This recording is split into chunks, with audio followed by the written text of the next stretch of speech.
Shalom saudara-saudara yang dikasih Tuhan, diberkati senantiasa. Adalah sebuah renungan series mingguan yang akan memimpin kehidupan kita selama sepekan ke depan. Pada saat ini saya mengajak kita bersama-sama merenungkan firman Tuhan yang saya beri judul tentang kasih tidak diam. Jadi pembacaan dalam perikop hari ini saya mengajak kita membuka Alkitab dari 1 Samuel 19 ayat 1 sampai ayat yang ke-7. Saya akan bacakan bagi kita semua. Saul mengatakan kepada Yonatan anaknya dan kepada semua pegawainya bahwa Daud harus dibunuh. Tetapi Yonatan anak Saul sangat suka kepada Daud. Sehingga Yonatan memberitahukan kepada Daud, "Ayahku Saul berikhtiar untuk membunuh engkau. Oleh sebab itu, hati-hatilah besok pagi. Duduklah di suatu tempat perlindungan dan bersembunyilah di sana. Aku akan keluar dan berdiri di sisi ayahku di padang tempatmu itu. Maka aku akan berbicara dengan ayahku memperihalmu. Aku akan melihat bagaimana keadaannya lalu memberitahukannya kepada kamu." Lalu Yonatan mengatakan yang baik tentang Daud kepada Saul, ayahnya, katanya, "Janganlah raja berbuat dosa terhadap Daud, hambanya, sebab ia tidak berbuat dosa kepadamu. Bukankah apa yang diperbuatnya sangat baik bagimu? Ia telah mempertaruhkan nyawanya dan telah mengalahkan orang Filistin itu.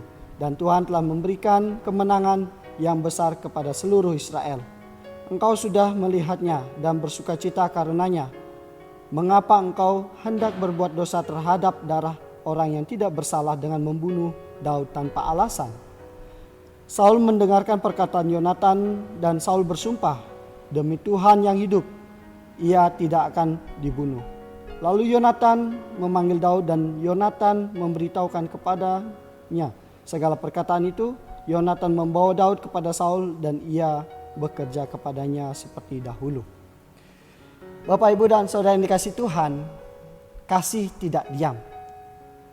Kalau kita melihat dalam kehidupan kita sehari-hari, di dunia ini banyak orang baik, namun banyak orang diam ketika kebaikan diabaikan. Saya akan memberikan ilustrasi tentang cerita dalam suatu rumah tangga.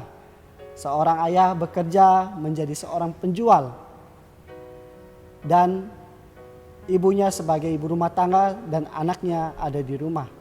Namun karena situasi yang tidak mendukung, jualannya tidak laku, sehingga ketika ia pulang, ia marah-marah terhadap anaknya dan memukul anaknya sebagai pelampiasan dari apa yang ia alami. Dan ketika sang istri melihat kejadian itu, istrinya hanya bisa diam supaya tidak terjadi keributan yang lebih besar lagi. Bapak, Ibu, dan saudara yang dikasih Tuhan, budaya diam seringkali mewarnai kehidupan kita, terkhusus di dalam rumah tangga.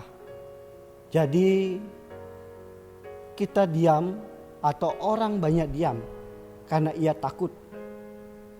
Dan ketika kebaikan itu terabaikan atau tidak dilakukan, terkhususnya oleh pihak yang lebih kuat, maka pihak yang lemah akan tinggal diam saja dan tidak berani mengatakan kalau apa yang dilakukan itu salah. Sehingga budaya diam banyak sekali mewarnai kehidupan kita, dan terkadang hal itulah yang menjadi pemicu bagaimana kehidupan kita menjadi tidak harmonis. Pada saat ini kita bersama-sama melihat dalam pembacaan perikop 1 Samuel 19 ayat 1 sampai 7. Kita melihat bagaimana relasi Daud bersama Yonatan. Relasi mereka aman-aman saja, baik-baik saja. Namun relasi Daud bersama Saul sangat-sangat tidak harmonis. Kalau kita membaca pada perikop sebelumnya, kita akan menemukan ternyata Saul iri terhadap apa yang menjadi pencapaian dari Daud. Dari skill peperangan maupun hal-hal lainnya yang membuat Saul menjadi iri hati kepadanya. Dan kebencian itu semakin hari semakin jadi, sehingga muncullah titah atau perintah untuk membunuh Daud. Kalau kita bersama-sama melihat pada konteks pada saat itu, ketika raja memberikan perintah, maka seluruh kerajaan harus mengikuti perintah itu. Jikalau ada yang memberontak atau ada orang yang tidak mengikuti perintah tersebut, maka akan dianggap sebagai orang yang makar terhadap kerajaan. Ada dua pilihannya. Yang pertama, harus memohon ampun kepada raja dan mengikuti perintah tersebut. Atau sebaliknya, dibunuh. Sehingga perintah dari raja wajib hukumnya untuk diikuti. Melihat perintah itu sedikit agak janggal atau sedikit membuat hati Yonatan bergerak, melihat bahwa hal ini tidak benar. Hal ini sudah tergolong kebencian yang menghasilkan pembunuhan atau rencana pada pembunuhan. Sehingga Yonatan mengingatkan kepada orang tuanya, ayahnya yang pada saat itu adalah orang nomor 1 di Israel. Dengan peringatan keras yang disampaikan Yonatan kepada Saul. Dengan kata, janganlah raja berbuat dosa terhadap Daud, hambanya, sebab ia tidak berbuat dosa terhadapmu. Bukankah apa yang diperbuatnya sangat baik bagimu? Jadi Bapak Ibu dan Saudara yang dikasihi Tuhan, kalau andai kata kita melihat bersama, peringatan yang disampaikan Yonatan kepada Saul ayahnya merupakan sesuatu yang tidak lazim pada saat itu. Hal ini tidak biasa. Karena kalau andai kata seorang anak menegur atau menasehati orang tuanya, itu sudah sesuatu yang tidak baik. Tentunya akan menjadi sebuah ancaman bagi Yonatan. Karena yang ia peringati bukan hanya orang tuanya, tetapi orang tuanya atau ayahnya adalah raja yang memiliki kekuasaan penuh pada saat itu. Namun dengan berani Yonatan menyampaikan hal itu. Karena Yonatan menyadari bahwa apa yang direncanakan oleh ayahnya tidak benar dan tidak berkenan di hadapan Tuhan. Menyadari bahwa dosa sudah mengintip dan menguasai hati Saul, maka Yonatan mengingatkan hal ini. Yonatan memiliki relasi yang baik dengan Daud. Sehingga ia menyadari hal ini tidak boleh berlanjut.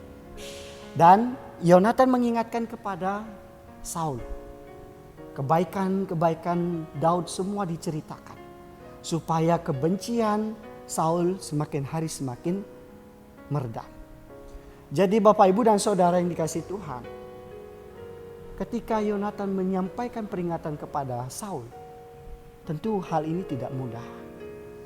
Karena banyak pandangan mengatakan bahwa Yonatan tidak menghargai, Yonatan menghalangi, dan Yonatan tidak mengasihi orang tuanya. Tetapi kalau kita sadari bersama, kasih yang Yonatan tunjukkan merupakan kasih yang nyata. Yonatan mengasihi orang tuanya sehingga ia memperingatkan hal itu salah dan tidak berkenan di hadapan Tuhan. Kalau kita menyadari bersama, kasih itu tidak hanya memuji, kasih itu tidak hanya menuruti, kasih itu tidak hanya mengikuti, kasih itu tidak hanya menyenangkan hati. Kasih yang sebenarnya juga memperingatkan.